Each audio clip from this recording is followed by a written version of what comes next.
Hello everyone and welcome into yet another week of shows here at the GSMC Dead Ball Sports Podcast, brought to you as always by the GSMC Sports Network. My name is Christopher Shepard. Thank you all for tuning in on this Monday afternoon. We should have a great show, a great week of shows ahead for you. We'll be kicking things off today by talking about the bizarre split between Aaron Rodgers and the Jets and where it could potentially end up. 3 top contenders sit atop my personal list. Then, speaking of contention, we're going to switch over to the NBA. Now that the All-Star break has concluded, we're looking at the true contenders for the Larry O'Brien Trophy in the NBA this season. Then we'll be doing an interesting segment where we look a little bit ahead to the 2025 NFL season and ask ourselves the question, who will the Eagles, as the Super Bowl champions, play in the first game of the NFL season? Then we'll be talking about, as well, after our first NBA segment, the team is most under pressure after not just the All-Star break, but the trade deadline because of certain moves they made to win a championship and fast. And concluding with a European football segment, looking ahead to the summer transfer window and what some top clubs could be looking to do in that period of time. Without further ado, before we get into any of that good stuff, I do want to remind you, as always, to like, follow, and subscribe to the show in the network if you haven't done so already, to better keep up to date with all our new content. Or, if you do want to contribute and interact with the show a little bit more directly, consider availing yourselves of the Super Chat, Super Thanks, and Super Stickers features here on YouTube. Great way, as always, to leave your opinions, feedback, any input you have for the show, as well as any tips and donations, which are also genuinely appreciated. You can do that at our website as well, gsmcpodcast.net. But just makes our show that much better when you, our faithful audience, are contributing to it. Without further ado, let's jump right into our first segment, starting off by talking about the somewhat bizarre split between Aaron Rodgers and the Jets. Obviously, a new regime coming to New York, Aaron Glenn and Darren Mogi respectively, and they might have wanted a clean slate. And that's potentially why Aaron Rodgers didn't necessarily,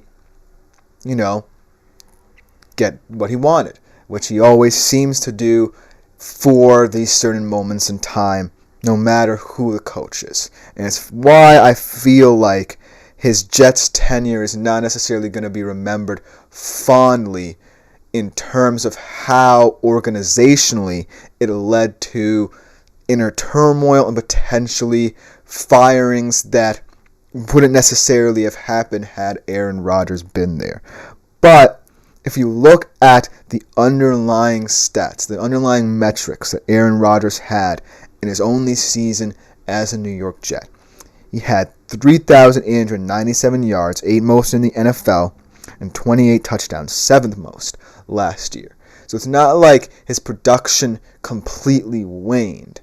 It's more like the dysfunctionality, not just within the coaching staff, but what with Aaron Rodgers adding that kind of element of power to it.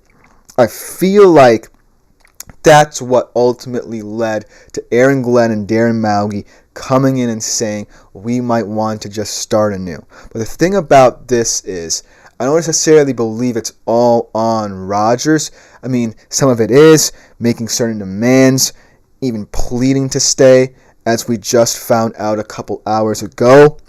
But I don't necessarily believe it's all Rodgers' fault, because even though he brought so much of this powerful mindset to this Jets team, I think that organizationally, they didn't look inward either and say, well, if we bring in Aaron Rodgers, we gotta bolster this team.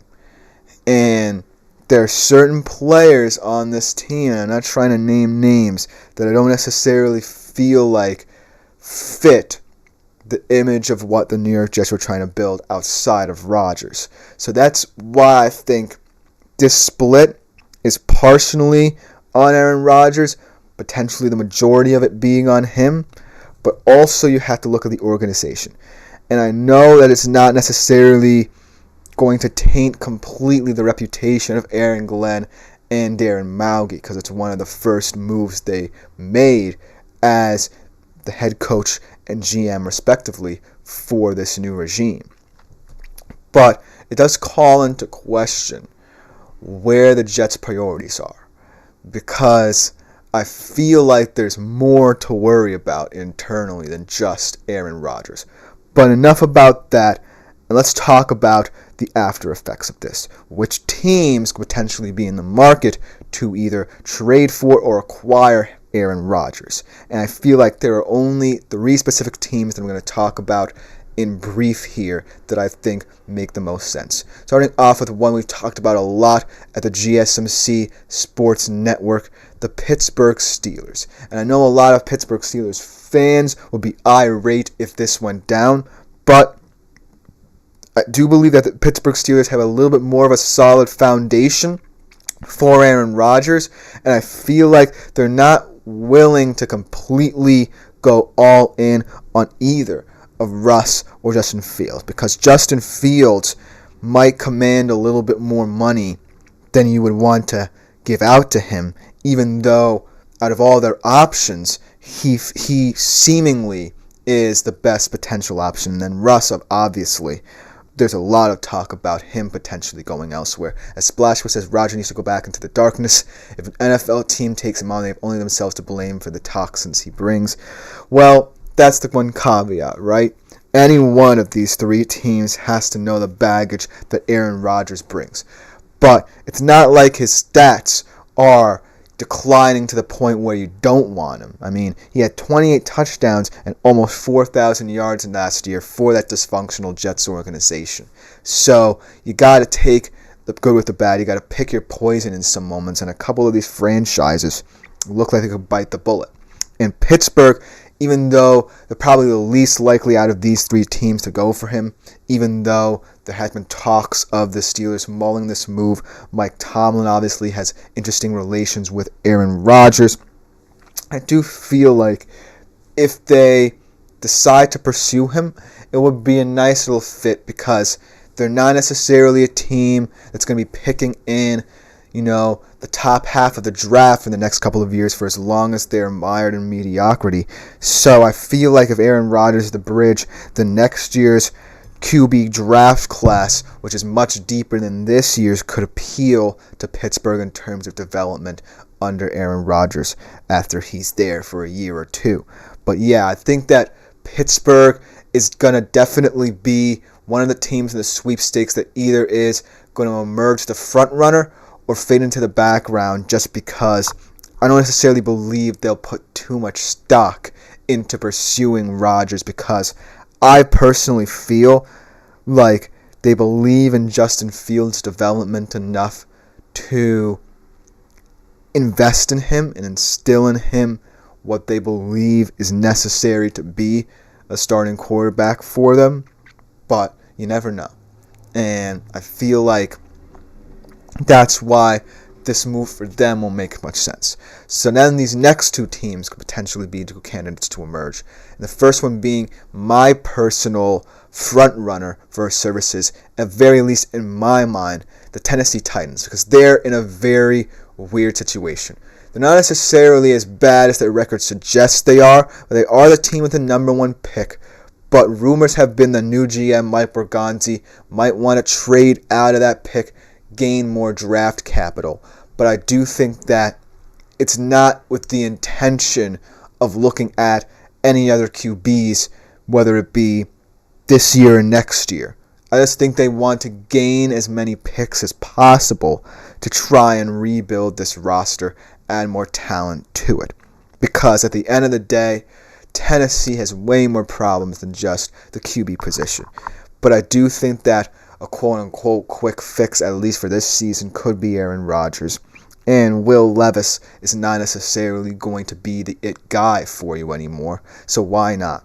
They have Calvin Ridley and Tony Pollard, nice pieces there, and not necessarily the worst of offensive lines for a team picking at number 1 overall. But I do believe that it is kind of hard to assess this Tennessee Titans team in terms of what they're thinking, because they also have a new regime, much like the team Aaron Rodgers is leaving. And a lot of these teams really are potentially looking for a clean slate and might not want the baggage that Aaron Rodgers brings, despite the fact that he can still put up stats for you. But I do think that Tennessee could emerge as an interesting candidate. And the last one, I don't necessarily believe that this will ultimately be the front runner, because they've been in on a couple of free agent guys, at least in the rumors I've heard, the Las Vegas Raiders. And the Las Vegas Raiders have the cap space. They don't necessarily have to pick really to do anything about the QB position. And I feel like the best way forward for them is to have a contingency plan and really just try and look at next year's draft for their next guy. And so I don't necessarily think that a guy like Pete Carroll would go all in on that plan, just because he likes building up the youth in his squad and using what he's got.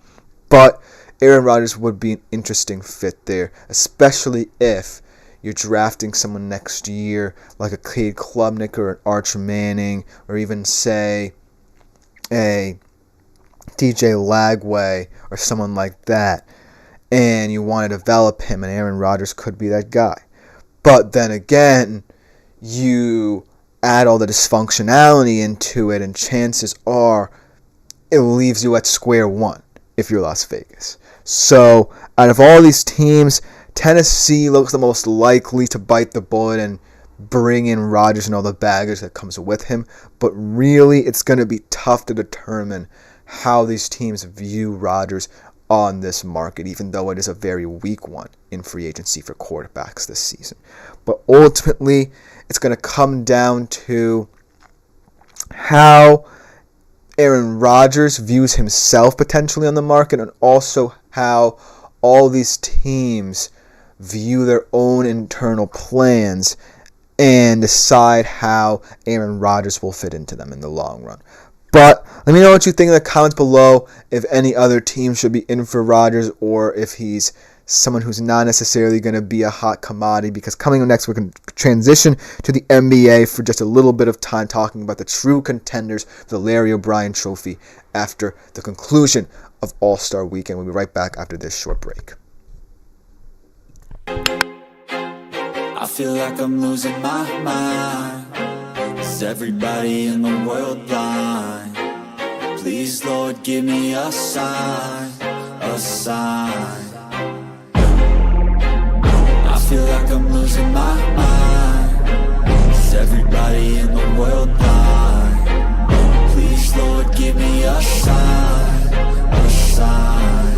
I wanna be the greatest. Everybody on the fake shit. I look around and feel like everybody is the fakest. I make this every day and I'm impatient, hoping one day I blow up from the basement. Statement, the top is so vacant. I don't hear shit that I think is amazing. Waiting for my day when I'm playing sold out shows for 1,000 faces. Hey, give me that crown, get in my way and to be put down. It ain't your place, all this my town. If I want that shit, then I'll get it right now. I'm losing it, the noose it fits. I'm losing shit, a stupid myth. You choose to live or choose to dip. You choose to fight or lose your grip and lose a gift. I feel like I'm losing my mind. Is everybody in the world blind? Please, Lord, give me a sign, a sign. I feel like I'm losing my mind. Is everybody in the world?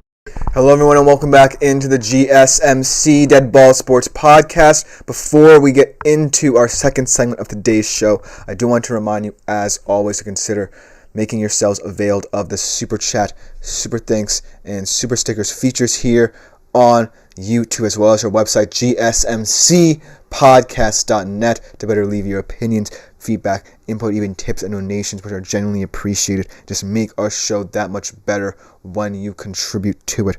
So, as always, it's there as an option if you want to get your voice heard on the show throughout its duration. But without further ado, let's jump right into our second segment, one of the first NBA segments of today's show, talking about the teams that now, after the All-Star break has concluded, are going to be true contenders down the stretch to win the Larry O'Brien Trophy.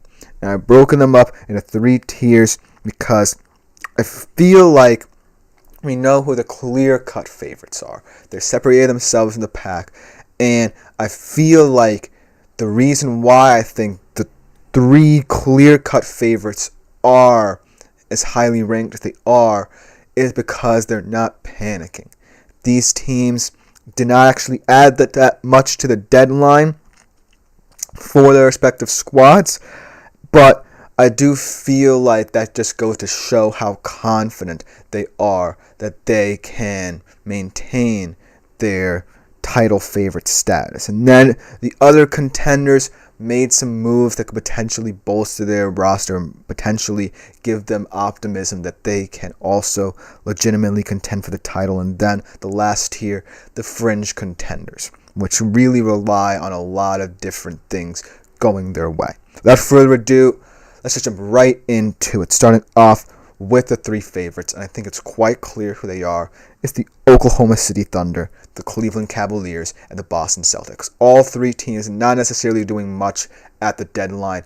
In fact, the only move that the Thunder really made was getting Chet Holmgren back from injury, and that's not even a move. But because of that, it allows them to rotate their lineups, allows them to utilize so many different looks to truly confuse opposing defenses in how they attack you.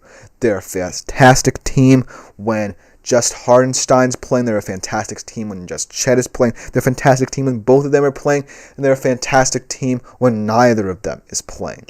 That's just how deep this OKC rotation is. And as long as SGA is playing at a high level himself, this Thunder team can go as far as they like.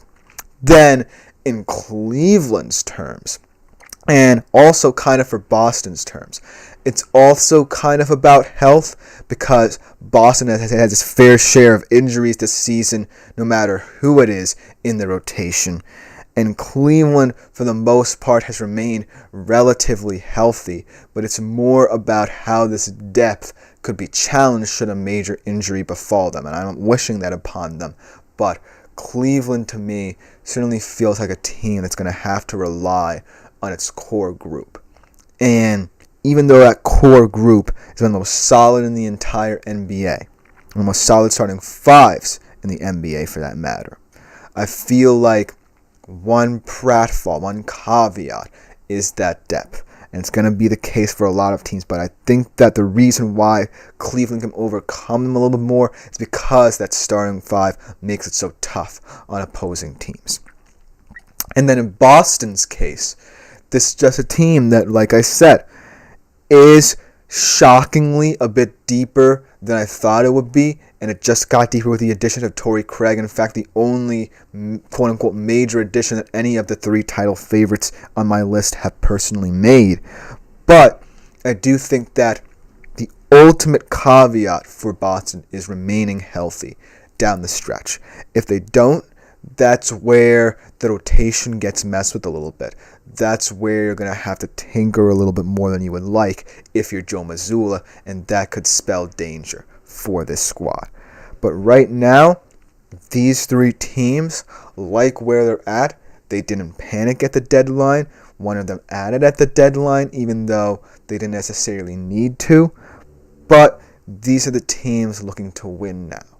And their championship window is firmly open, not just for this season, but potentially for the next 3 to 5 years as well. Then we go down the list, and these are teams that are legitimate contenders, whether they made moves at the trade deadline or not. But I think that they're teams with a little bit more questions than Boston, Cleveland, and OKC. Those are the Los Angeles Lakers, the Houston Rockets, the Denver Nuggets, the Memphis Grizzlies, and the New York Knicks. And a lot of these teams have a little bit more questions to be answered about them. For example, the Lakers. And it feels like the questions are starting to get answered a little bit more in terms of how LeBron and Luka fit. But how does Alex Len fit? Is this team going to give up more points than it can score? Can this squad, especially under J.J. Redick, still a first-year coach, mind you, really start to generate momentum down the stretch with the players they have. Because they invested a lot in Luka, but they basically sold their soul, really, for him. Now they don't have a all-star caliber center like they did in Anthony Davis. And Alex Len's going to be forced into a position where he's going to have to step up immediately. So that's a big, big if for the Lakers down the stretch. Then the Houston Rockets. I really do love this Houston Rockets team. And I like that they're relying on this young core of guys. Jalen Green, Şengün, Amen Thompson, Cameron Whitmore, and then have a veteran presence like Fred VanVleet at the point guard position. But by not adding at the deadline with the assets they had and truly investing and hoping that this young core is going to be enough for you in the Western Conference playoffs is worrying to me. And even though no one expected Houston to be in this position, this far ahead in their rebuild, so to speak, I feel like now that they are, the pressure's even more on them. I feel like the fact that you're confident in this particular roster speaks volumes for what you think the future of this franchise is going to look like. And bless them for it, but I think that at least for this season, when there are so many different ways the Western Conference can shake out, and so many different teams that could appear dead now but get more dangerous down the stretch, Houston standing pat at the deadline worries me, at least if they want to win now. If they want to be that long-term team who builds on this core through the draft and gets that level of coalition and unity that way, then maybe that's good for them. But if you wanted to be a win-now team, then you might have wanted to make a move at the trade deadline. But standing pat isn't all that bad, and that's why I don't necessarily view them as a team that's going to fall out of the contention status entirely. Then the Nuggets, Grizzlies, and Knicks. The same theme for all of them, in my opinion. The health of this team and how their stars play. The Nuggets, it's obvious. If Joker's on, the Nuggets are on. If he's off, they're off. He's the engine of that team. He's the heartbeat of that team. And if Jamal Murray and Michael Porter Jr. don't pick up the slack, then this ranking could be looking a little bit silly, because that's how much Jokic is carrying this team right now. Then Memphis. Ja Morant just needs to stay on the court, stay focused, and also continue to develop that rapport with Jaren Jackson Jr. Because these are two guys at your 1 and 5 spots. This inside-outside duo that could be one of the most dynamic come postseason time. So you want them to maintain that status as much as possible. And the Knicks. Obviously, you got to love the starting five. In fact, if you look at all the different NBA team starting fives, the New York Knicks would be probably the most eye-popping to you. They just have that much talent. It's about how Tom Thibodeau utilizes that talent, and it's about how that talent produces in the critical moments. Because Cat seemingly has adjusted perfectly to this roster, and Jalen Brunson is playing like perhaps the best point guard in the NBA right now. And then you have these guys like Kyle Bridges and Josh Hart contributing in critical moments as well. But the playoffs is a different animal. In Boston and Cleveland, yes, you're going to have more questions asked about them than the Knicks, because the Knicks have their own thing, and Boston and Cleveland will have a ton more pressure on them to win now. But it all depends on A, the health of this team, and B, how crazy Thibodeau gets with the minutes in the postseason. So, Nuggets, Grizzlies, and Knicks kind of fall into their own pack. I would say the Lakers and Rockets have the most potential out of these quote-unquote legit contenders. But I think that all these teams need to answer some questions for me in the stretch run. And the fringe contenders are all teams that also kind of are banking on a couple things going their way down the stretch, but a little bit more so than, say, a Lakers or Rockets team who I think could make some noise in the Western Conference or Eastern Conference playoffs in the case of a team like the Knicks in the postseason. The Timberwolves, the Mavs, the Clippers, the Pacers, and the Bucks. And I like several of these teams on this list, right? I like the Mavs even though Anthony Davis is out, and if he gets healthy and they make the postseason, they could be a dangerous play-in kind of team. The Clippers have played without Kawhi Leonard, through most of the season, and without him, played fantastically. Norman Powell was a huge contributor. James Harden was a big contributor, and this team is more than the sum of its parts. But you got to have Kawhi healthy for the long run. Then teams like the Timberwolves, Pacers, and Bucks have all kind of regressed to the mean. The Timberwolves lose Cat. A lot of pressure falls on Anthony Edwards' shoulders. And the pickups from that trade in Randall and DiVincenzo are not playing up to the level you expected them to. The Pacers, another team where, Halliburton is not necessarily playing like he did last year, and all the contributors to this team that made them get on that big playoff run are not contributing like they did. And the Bucks, they traded for Kyle Kuzma, but I don't know how much better he's going to be than Chris Middleton. Who knows? So all of these fringe contenders really are banking on a little bit more than any of the title favorites or contenders I talked about beforehand.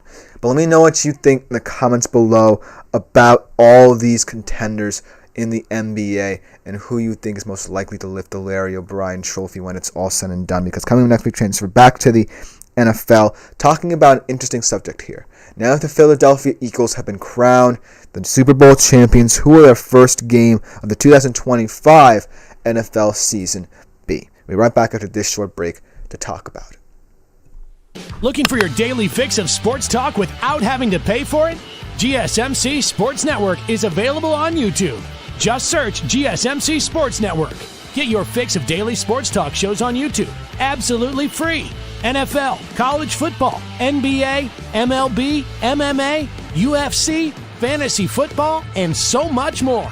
GSMC Sports Network has shows running all day long, with new sports shows starting every 2 hours. Just like on your favorite cable sports channel, except GSMC Sports Network is absolutely free. Hello everyone and welcome back into the GSMC Dead Ball Sports Podcast, brought to you as always with the GSMC Sports Network. And for our third segment of today's show, we transfer back into the landscape of the NFL for an interesting segment that looks at the Super Bowl champions' future. More in the short term, but an interesting segment to get the wheels churning for next season.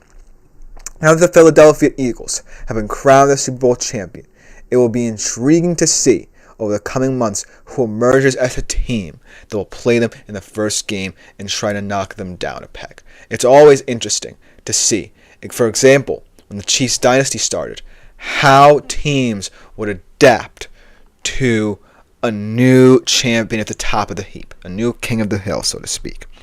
And throughout the years, whether it be upstart teams or teams that could match them toe-to-toe, the first games told us a lot about how the NFL viewed their newest champion.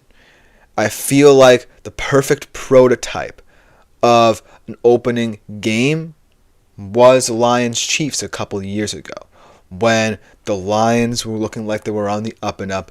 This was right after they ended the first season of the Dan Campbell era, a little bit hopeful, and they were entering a new horizon.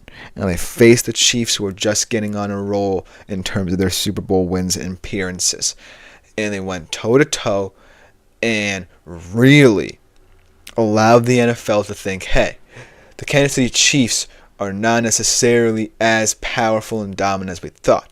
And that leads to now where the Eagles are the new powerful, dominant team in the NFL.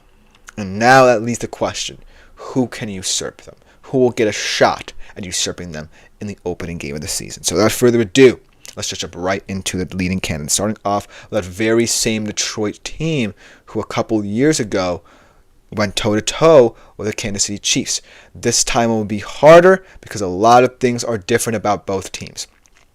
Splash Bros says it has to be an NFC team. The Commanders make sense. They go into a conference. I'd love to see them face Baltimore or Buffalo. We'll get to several of those teams, but I want to take a more interesting bent here and not necessarily start out with the obvious here. And Detroit and Philly are two teams who I feel like are building the same way, but are going about it a bit differently, whether by force or by actual, building and retooling of the roster. For the Eagles, it's all about, how they build to the draft and how, that line got built, how both lines for that matter got built, and then in terms of building around Jalen Hurts, investing in, say, a guy like Saquon Barkley in the free agency market to truly make this attack a little bit more diverse, because you already have weapons like A.J. Brown, Devontae Smith there as well. And then Detroit kind of did a similar thing. Even though a lot of people thought they got the short end of the stick in the Matthew Stafford trade, they turned Jared Goff into a capable quarterback and invested in a lot of pieces around him, especially along the offensive line. The defense a little bit more iffy, though, even though Aiden Hutchinson is coming back and they could potentially swing for the fences for Myles Garrett. I think that this Detroit Lions team is on the right track. But the big storylines will be that both of them will be without coordinators. For the Eagles, Kellen Moore. For Detroit, both Aaron Glenn and Ben Johnson are gone now, as Splash Joes alludes to, and they said they had their chance last year. They need to prove themselves again. D players come back with no more Glenn to run the defense. I mean, that's a big kind of statement, because I feel like they can get better defensively, but I feel like they're going to have to be super aggressive and proactive in free agency or in the trade, or in the draft, because Detroit's a team that can't rest on its laurels anymore, because now teams are going to want their best shot, especially teams in the NFC, to knock them down a peg. But by putting them in the first game, the NFL will be saying we are still investing in this Lions team. We may not know how these coordinators will pan out, and this defense could still be a little bit iffy. But by putting them up against Philly, they're putting them in a spotlight and saying, go prove that we can invest in an NFC rivalry that could transpire for the next couple of years that's not an interdivisional one, which we'll get into later in this segment. So by having Detroit be their first opponent, I feel like that would make a statement not just to NFL fans, the NFL itself, and most importantly to the NFC, that these are still the two teams that drive the narrative of how that conference is going to look, even if there are a couple personnel changes along the way. Now let's get into Washington. And there are a lot of pros and cons with this Washington matchup. It's an interdivisional one. There's bad blood between them. Commanders won a game, but Jalen Hurts was hurt. The Eagles dominated them completely at home in the championship game, and it would be an interesting QB debate here, because heading into that conference championship game, people were talking about Jalen Hurts being the worst quarterback in that matchup. And now that they're the Super Bowl champions, this will be their first game of the regular season. They will want to continue to prove that not only is Hurts a competent quarterback, but they're just a better, more physical team than Washington at this point in time. And Washington, I think, will continue to be a solid team. They're going to lose a lot, right? They have a lot of guys on one-year deals that they bought in, like Wagner, like Ertz. We don't know about Lattimore's status.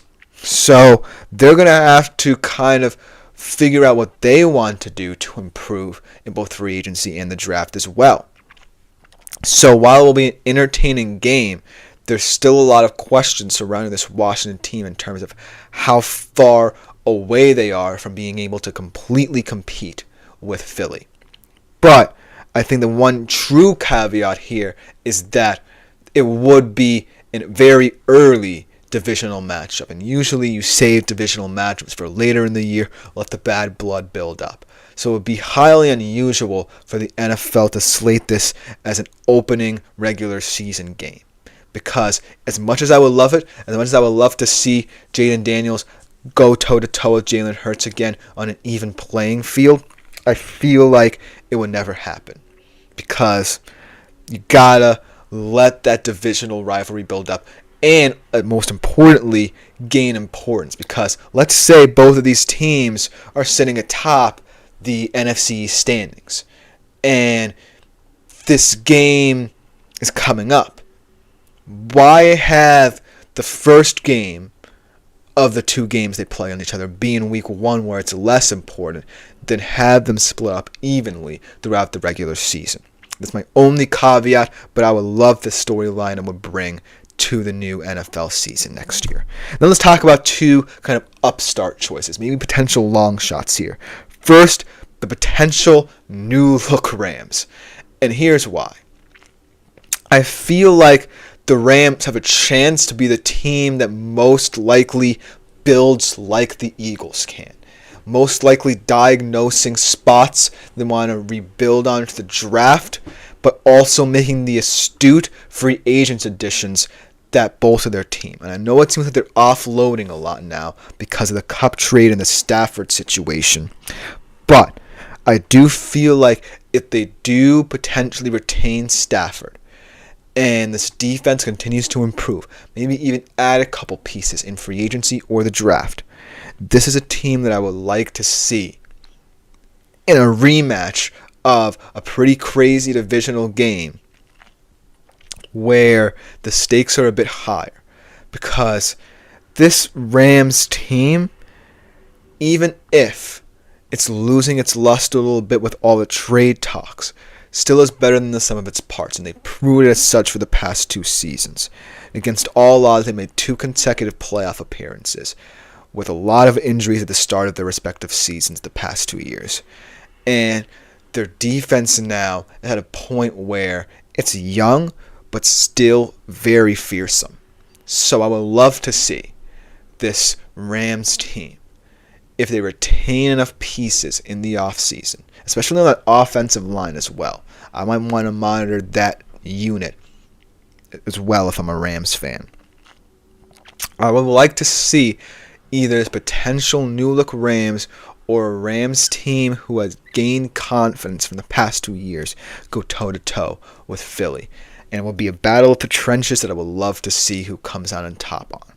Because I feel like in that divisional round game, the Rams let the elements get to them a little bit early and then found their footing. But I want to see it in a neutral, not necessarily a neutral site because it can't happen, but I want to see this in a comfortable setting for both teams where elements don't play a role and the Rams can really make a run at this. So it'd be an interesting game. And the final opponent's probably the weirdest one, but kind of would give this opening game a Lions-Chiefs several years ago feel to it. How about the Denver Broncos? This is a team that I feel like is on the up and up in a tough division itself, and I feel like the narrative is there as well. Even though Sean Payton's kind of a bad boy in the NFL, so to speak. He's not necessarily a Dan Campbell figure. But the Broncos team exudes that confidence, that youth, that exuberance of what the Lions showed a couple years ago. And I think that in year 2, Bo Nix could have fully invested in the culture and identity Payton's trying to build, and most importantly matured as well. You could have new weapons in his receiving core as well. And ultimately, even though this defense has a couple free agents I'm worried about, I still think that's going to be a solid defense. As long as Patrick Surtain II is there, I'm not doubting this defense. So that would be a very, very intriguing game if you wanted to go kind of the David versus Goliath route, much like you did 2 years ago with the Lions. But ultimately, this list of teams shows a little bit about how the narrative can be written about not just the opponent, but the Eagles themselves. Because the Eagles, I feel like, could be on their path to dominating the NFL for the next couple of years. So, creating the narrative about who could be the biggest challenger could be an interesting storyline. I can't wait to see who it's going to be when they step on the field 2025. But without further ado, let's get into our fourth segment after this short break with the 5 teams under the most pressure, not just after the All-Star break, but the trade deadline in the NBA right after this one.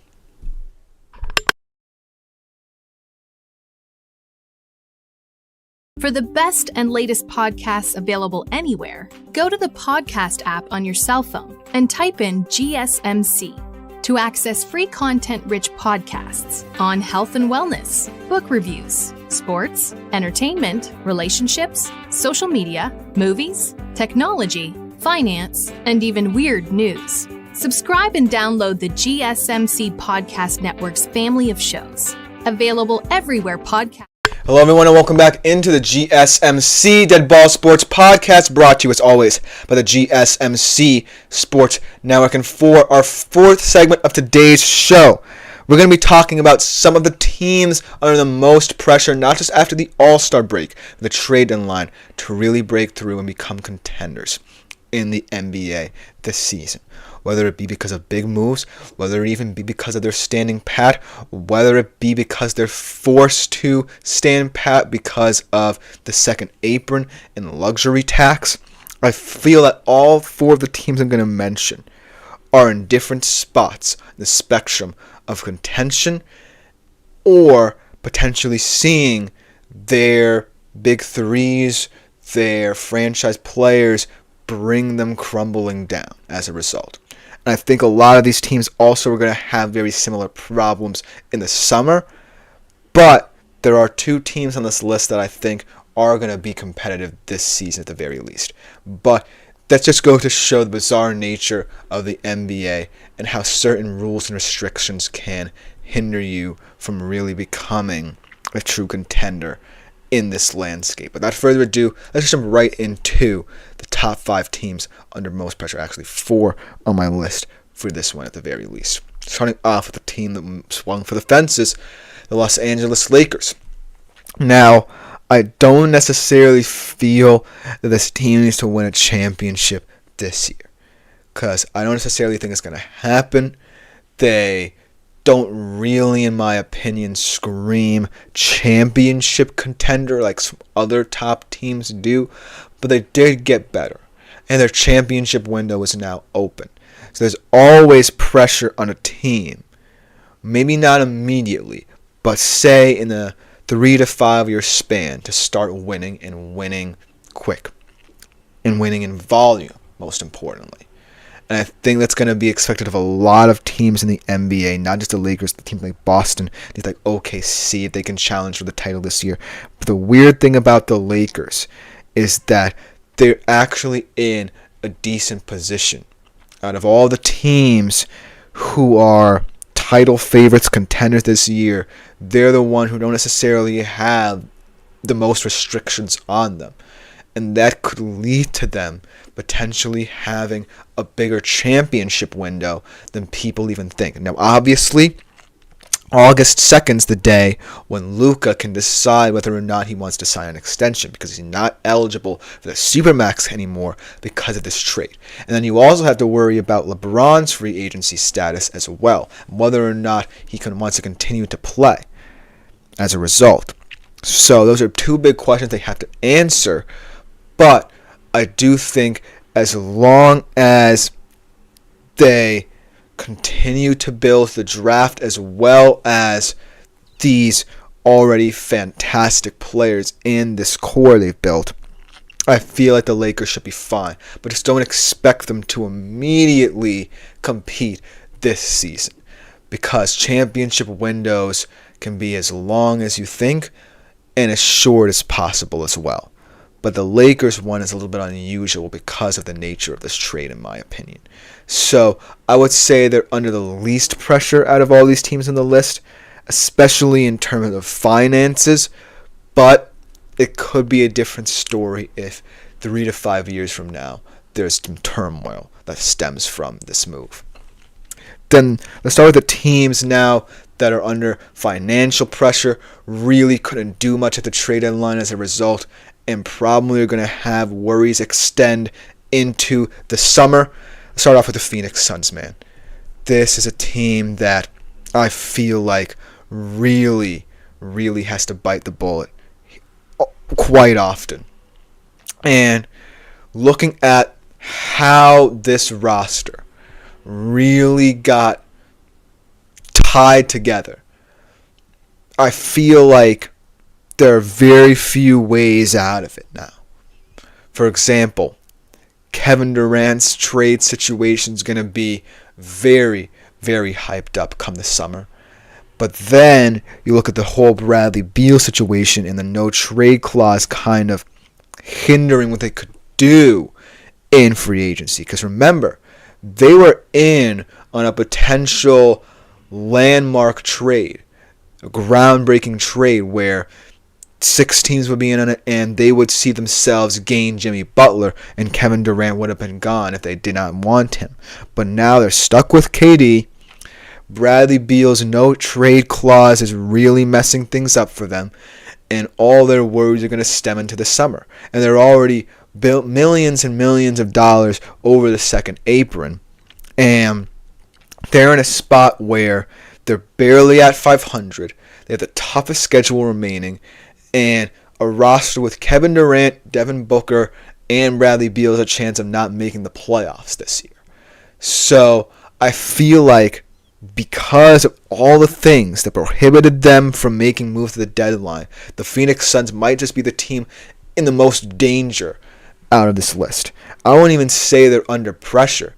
They're already falling out of that category altogether. I don't like the complexion of this team if nothing gets determined in the coming months, because this could become a very tense and nerve-wracking situation. And I'm not necessarily thrilled if I'm any of the players on this team that we're just prolonging the inevitable.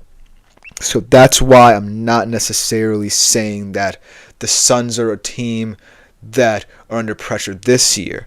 The pressure is going to amp up beyond what even the Lakers and several teams left on this list are going to even imagine being at, because I really don't know what the Suns team is going to look like.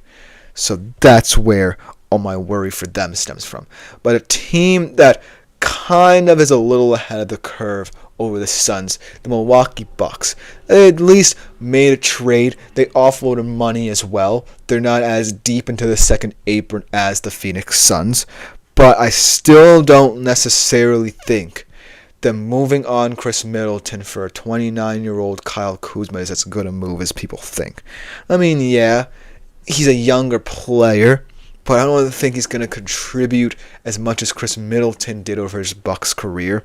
And you have these aging centers who are both free agents, and Giannis might continue to grow a little bit unsettled if this whole thing with Damian Lillard doesn't work out and they don't make a deep run in the playoffs, which I don't think they will in this Eastern Conference landscape. So as much as this Bucks team is in a weirder but more manageable spot than Phoenix, I feel like the reason why this can become an even iffier situation is because the stars of this team hold a lot of weight, and they hold the burden. And if all the role players that you brought in to support them either aren't there or are getting replaced, I feel like that's where the problems will come from Milwaukee, and they really can't do much against the second apron. So I'm really intrigued to see how this all plays out in Milwaukee, because I think their championship window out of all the teams on this list is shrinking the most, because I feel like Phoenix, as much as there's going to be a potential big shakeup there, I still think that Devin Booker's a championship caliber player, And Milwaukee now feels like a team that is under the illusion that the championship window is over, but in all reality, they're going to be scrambling a lot more than you would like a championship contender to be. So that's why Milwaukee, in my opinion, out of all these teams, is under the most pressure to, at the very least, make a go of it in the Eastern Conference playoffs, because chances are this team is not going to look as appealing as it once did when Giannis was in his heyday. So, and he still is, but you know what I mean. But I do think that there might be hope in this Kyle Kuzma trade, and I would love to see it play out well for them. But for now, they're not necessarily appealing in terms of a championship scale. But the last team on my list, I'm the least worried about.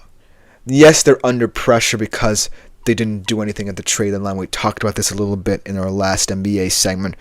But I'm not too worried about this Houston Rockets team, because I feel like it's a brave decision. It's a bold decision by this organization to stand pat the deadline and say, we believe in the players that we invested in.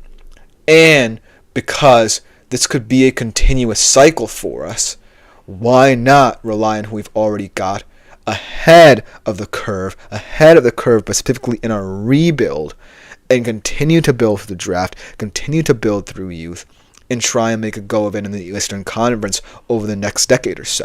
Because the thing is, a lot of these teams on my list have very small windows, or had very small windows. The Houston Rockets, in my opinion, their window is wide open for as long as this strategy helps them. And I feel like, because, like I said, they're far ahead of the curve in the rebuild, no one expected them to be as good as they are right now in the West. I feel like the pressure's going to come from the fact that when there's opportunity potentially to improve this team, how people view it if they don't. Because I still view this team very highly if they don't add another piece. But another piece could be the difference between winning 2 championships in the next couple of years or 3 to 4. So if I'm Houston, I got to have in the back of my mind that our championship window is wide open. But I also have to have in the back of my mind how open we want it to become should you add another player. So that's what's intriguing to me. But let me know, out of all 4 of these teams, who you think is under the most pressure, if there are any other teams you think are going to be under pressure. Because coming up next, we transition across the pond, looking ahead to the summer transfer window for the top clubs in Europe, what they need to improve on. We'll be right back after this short break to conclude today's show.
Hello everyone, welcome back into the final segment of today's show here on the GSMC Dead Ball Sports Podcast. And for our final segment, we go across the pond, talking a little bit of footy here and looking ahead to the summer transfer window. I know that the January transfer window has just closed, but it's never too early to start thinking about what teams are going to need come the summertime, because that's when all the cup competitions are over. That's when you finally get to really assess your club, even financially as well. Some of these clubs may not even be willing to make big money moves in terms of signing the players they need because of certain restrictions. But still, if you're a top club, you always have to be thinking the summer transfer deadline, because that's when the most stuff happens. And I feel like the teams I'm going to be highlighting all are in an interesting spot. You're going to have a couple of teams here that aren't necessarily going to be contending for cup competitions, domestic competitions perhaps right away with a big move, but would profile better heading into the 2025 to 26 seasons in their respective leagues and countries. But I do think that most of them feel that they're just a couple moves away, whether in terms of offloading certain players and signing certain players to the point where they can actually compete in, say, the Champions League and domestically as well. Without further ado, let's jump right into it. Starting off with a very interesting team that kind of falls in the former camp here, Chelsea. And I think that Chelsea, in terms of how they're going to have to view this quote-unquote rebuild, because they're already firmly in the thick of it, is that you have to sign one or two players that you feel like can profile as starters, or don't sign them at all. Because that's what I don't necessarily think Chelsea has done well in the rebuild. They've signed players, but too much in terms of volume. And I feel like they can't necessarily delineate who deserves to start and who doesn't. And even though Maresca has done a pretty admirable job of keeping them afloat and having them vie for the top 6 this season, I still think they need to sign starter level players rather than signing players who they think could become that capable and really start to become a team taken seriously. Because also, what those myriad signings did was kind of screw around with the academy, which is previously one of the world's best, and still is.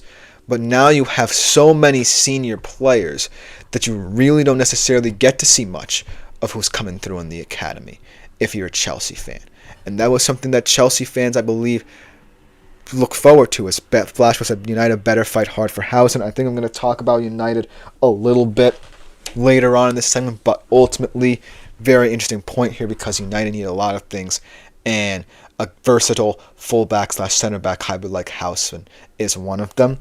But getting back to Chelsea here, I feel like even though this area of need might come as a shock to a lot of people, they might have to sign a top striker. As much as I love Jackson, as much as I think that he's improved a lot of his game, especially his finishing this season, they just need someone who profiles as a starter, a clinical finisher who can get the job done, not just domestically, but in the cup competitions as well. Guys with experience like Benjamin Sesko of RB Leipzig, Alexander Isak, who's been proven to be very clinical domestically as well with Newcastle. That kind of profile to get them back to that championship pedigree, and also start to invest in the youngsters again. Because as much as I think that depth could be important in the Premier League, and especially if Chelsea is not necessarily in the Champions League and they're playing the Europa or Europa Conference League next season, that's where depth matters. Because even though Europa and Europa Conference League is meaningless, you might want to see what you have in your youth. So that's when you'll also do that. As Splash says, Chelsea will vie for Housen too. Very good player out there on the market for a lot of teams looking for defensive help. But I do think that Chelsea, what they lack is that guy who's the target man up front. Because Jackson is someone who I really like, but I don't necessarily think he fits the image of a Chelsea striker if you look at years past. So that's why I want to see them be proactive in this transfer window and vie for a top striker. I am going to touch a little bit on United because I have a couple of other teams around the continent, but United are an interesting case here because Howson, while I like the fit for them, and he's certainly a very physical center back, they already had invested a lot in terms of bringing in Dorgu, who is this really young and proven guy. I liked what I saw of him in his first game against Spurs on the road, very calm and composed, but I feel like if you bring in players, especially defensively, who you feel fit Ruben Amorim's system, and you're United and you are where you are right now, I don't necessarily think that in the summertime one sign is going to change anything. In fact, I think that standing pat with a guy like Dorgu in your defense and trying to build around him, especially because you bought him for the specific system, is a little bit more tenable than going out for Howson and trying to add his style of play to your squad.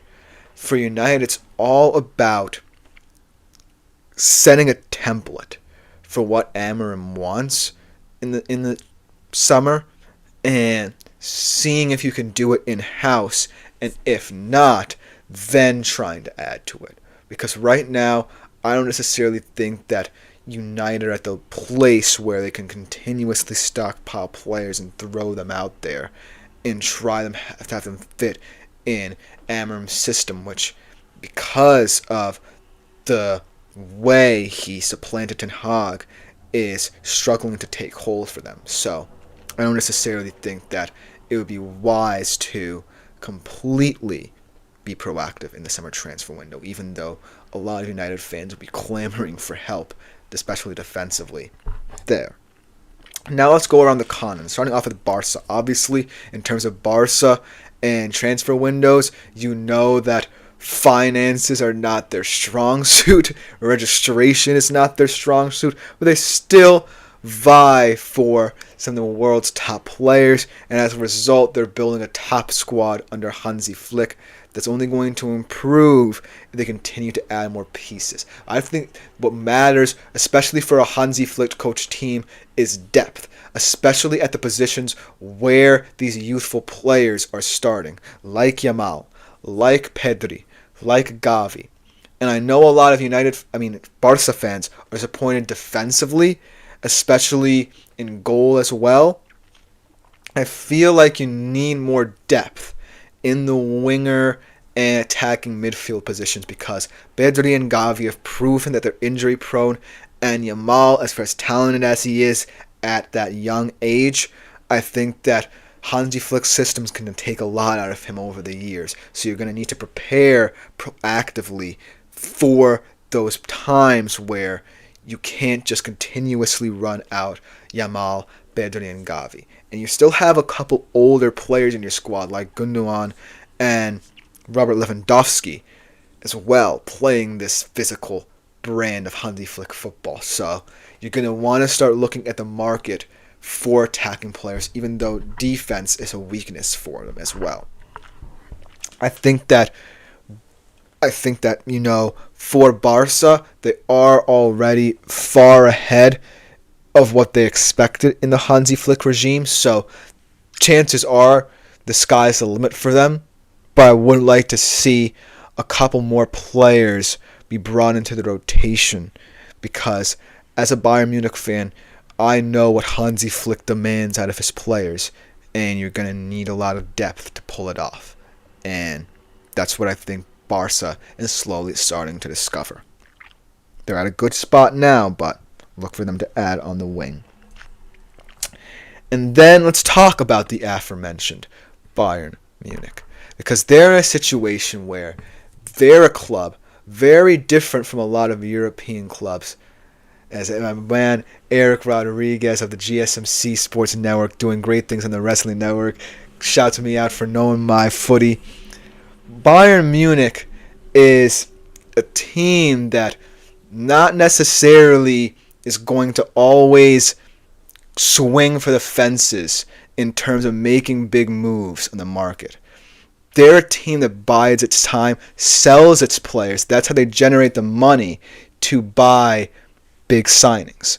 And there's been rumors over the next coming years of Bayern swinging for the fences, getting a couple players to add to this young core, but it's going to come with them offloading a lot of people's favorite players. And as a Bayern Munich fan, it's going to be sad to see a lot of them go, but I think it's necessary. And it's the Bayern way, really. If you want to swing for players like Wirtz to pair with Musiala over the next couple of years, you're going to have to generate money. And because Bayern's in the Bundesliga, where it's not necessarily too much about the board, it's kind of more about the fans, I feel like that kind of mentality in the transfer market could work in their favor. But talking about guys like Sané, Gnabry, Coman, Goretzka, those are all players who, yes, have had prolific Bayern careers, but are starting to reach the end of their ropes. So I don't necessarily know how much you're going to be willing to buy into them, especially if you want to get wingers as well, because Olise was a fantastic investment, paying off, especially in the Champions League as well. But I don't know if you want to build in that area as well as bring in Wirtz, is going to cost you upwards of 100 million euros. So it's going to be interesting to see, but let me know what you think, because that will just about do it for the GSMC Dead Ball Sports podcast for today. I've been your host, Christopher Shepard. Thank you all for tuning in. Thank you all for your lovely comments. Continue making yourselves availed of the many ways you can contribute to the show, whether it be through your comments, whether it be through tips or donations. We love hearing from you. And then, as always, like, follow, and subscribe to the shows and the networks around the network as well, to better keep up to date with all our content, not just my show, as my man Eric Rodriguez reminded me, doing great things with the wrestling podcast for the GSMC Sports Network. But other than that, back tomorrow, same time as always, 3:30 p.m. Eastern Standard Time. I'm out for today. See y'all tomorrow.